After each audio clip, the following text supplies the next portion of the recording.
up? It is Stars Hollow at 37. If you were once a Rory and now a Lorelai, this Gilmore Girl rewatch is going to be your vibe, even if you're an Emily too. I've had some Emilys come up in my comments, and you are welcome here too.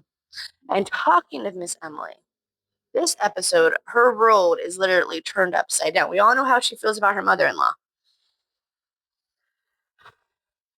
These are the times that makes you want to just hug Emily. Also, because of Gran, whenever Gran's in town, these are some of my favorite Emily crash outs. Who's with me on a good Emily crash out, and why is it always connected to her mother-in-law?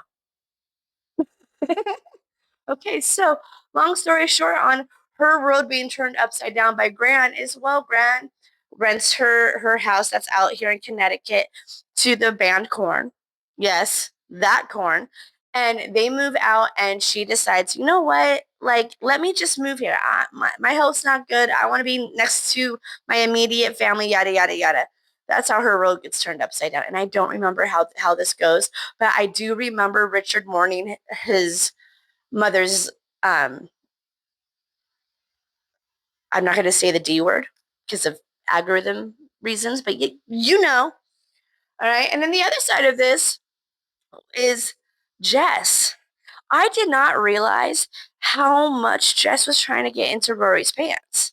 I knew he was kind of like a horn dog, and he like loved making out with her, compared to Dean.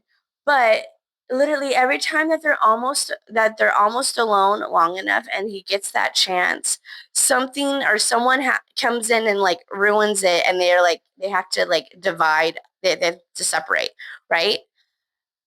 I didn't realize how much he was like really trying to get into her pants. So the whole essay moment is kind of making more sense now. Okay. But also on the other side of this, just like last week, where Dean goes up to Jessica, this is my town, I don't care.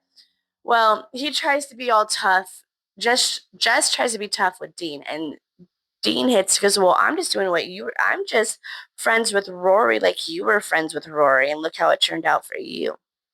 But that makes me think of the invisible theory, the invisible string theory when it comes to exes. If you keep running into your ex in the same town after the breakup, there is some unfinished business. And that is the one that I keep thinking about, going, oh my God, like we are literally watching the invisible string theory between Rory and Dean. Wow. And Jess is just one of those teenage boys, like typically, right. Hit follow.